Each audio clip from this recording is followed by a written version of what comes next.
Assalamualaikum warahmatullahi wabarakatuh. Perkenalkan, nama saya Andi Musawir Dorikwan. Dan saya Lukman. Kami akan membuat tugas video yaitu teks anekdot yang berupa cuplikan video dengan guru pembimbing Ibu Ratna Dewi SPD dengan mata pelajaran Bahasa Indonesia. Selamat menyaksikan. Assalamualaikum warahmatullahi wabarakatuh. Saya akan membahas tentang pencuri uang negara alias koruptor. Korban-korban pikiran kotor. Kenapa di Indonesia koruptor masih banyak? Ya, kalau Pak Wisben timbul pertanyaan saya, timbul jawabannya. Karena apa? Hukum di Indonesia ini lemah, lain dengan hukum-hukum negara lain.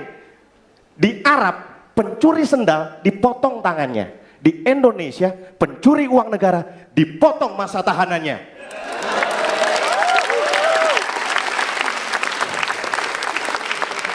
Di Cina, koruptor digantung kepalanya. Di Indonesia, koruptor digantung kasusnya. Katanya Indonesia sudah menerapkan yang namanya katakan tidak pada korupsi. Iya, banyak pejabat yang sudah menerapkan. Oh, Bapak korupsi? Oh, tentu tidak.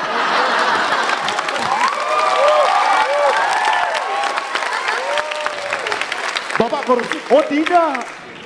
Bapak korupsi? Yuk, kapan? Dan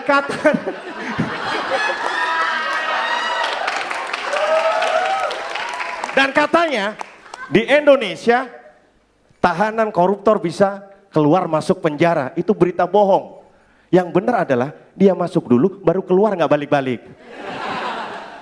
Ya. Korupsi ternyata di Indonesia tidak hanya masalah uang dan barang.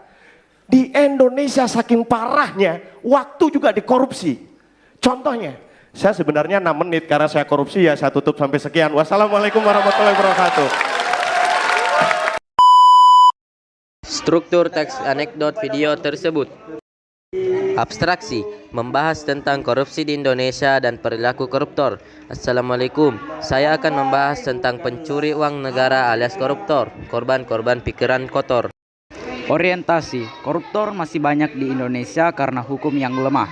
Kenapa di Indonesia masih banyak koruptor? Hukum di Indonesia lemah lain dengan hukum negara lain. Komplikasi, di perbandingan hukum di beberapa negara. Di Arab, pencuri sendal dipotong tangannya. Di Indonesia, pencuri uang negara dipotong masa tahanannya. Di Cina, koruptor digantung kepalanya. Di Indonesia, koruptor digantung kasusnya. Reaksi, sindiran tentang pejabat yang korupsi. Indonesia sudah menerapkan yang namanya katakan tidak pada korupsi. Banyak pejabat sudah menerapkan. Contoh, Bapak korupsi? Oh, tentu tidak. Dan katanya tahanan koruptor bisa keluar masuk penjara. Itu berita bohong. Yang benar adalah dia masuk dulu, keluar gak balik-balik. Koda, pesan moral, sindiran tentang korupsi di Indonesia yang sudah parah. Di Indonesia, saking parahnya waktu juga dikorupsi. Contohnya saya sebenarnya 6 menit, tapi karena saya korupsi, ya saya tutup sampai sekian. Penutup dengan kalimat sindiran dan pesan moral tentang pentingnya penegakan hukum yang tegas terhadap koruptor.